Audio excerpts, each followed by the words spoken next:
चींटी और टिड्डे की कहानी। बहुत साल पहले एक घास के मैदान में एक चींटी और एक टिड्डा रहता था।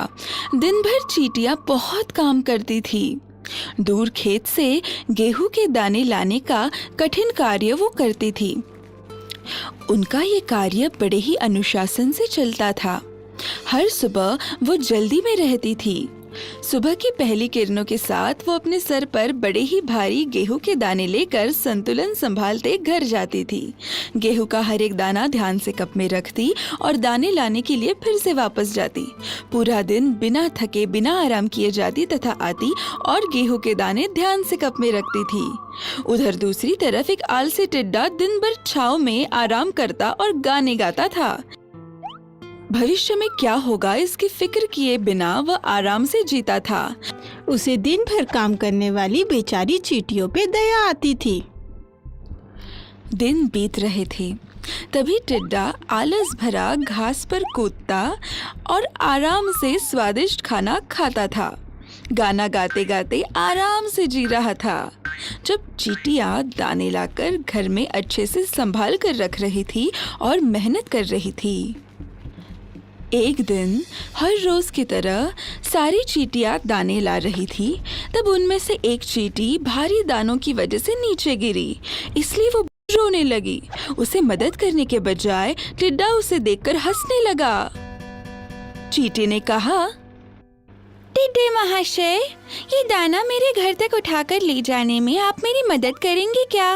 मैं आपकी बहुत आभारी रहूंगी। चींटी की बातों को अनसुना करके टिड्डा अपने ही संगीत में धुंध रह गया। चींटी ने अकेले ही अपनी मेहनत से वो दाना उठाया और वो चली गई। तभी टिड्डा जोर से हंसा। तुम बड़ी बेवकूफ चींटी हो। आओ और मेरे साथ नाचो गाओ।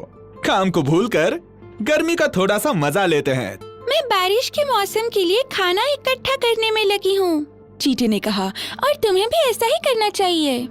हाँ, बारिश की चिंता इतनी क्यों करनी है?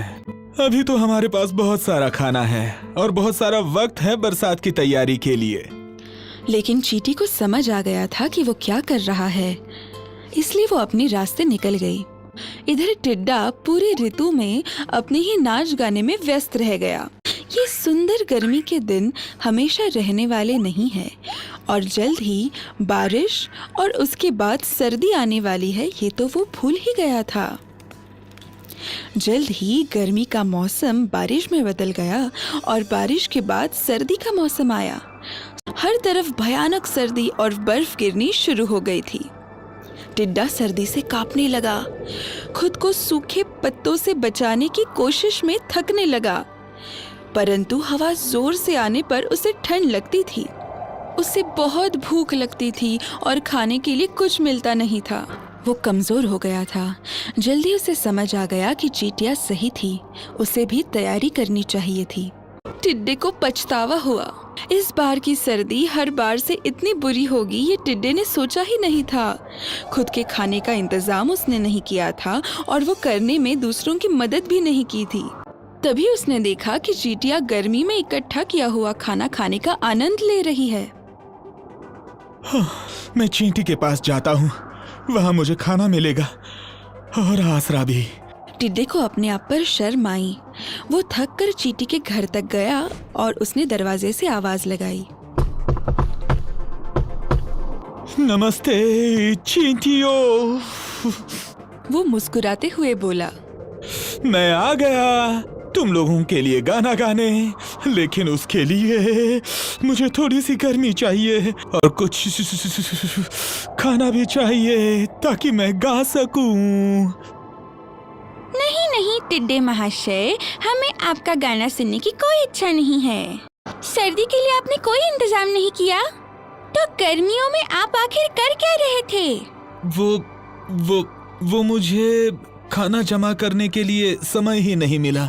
टिड्डे ने अपना कारण बताया। मैं संगीत में इतना व्यस्त था कि मैं समझ ही नहीं पाया कि गर्मी का समय कब निकल गया।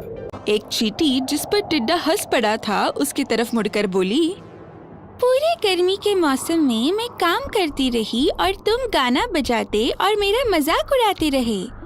अब तुम्हारे लिए मेरे पास न खाना है और न आसरा है। सर्दी के मौसम के लिए तुम्हें अपने बारे में सोचना चाहिए था। चींटियों ने टिड्डे के मुंह पर दरवाजा बंद किया और टिड्डा रोने लगा।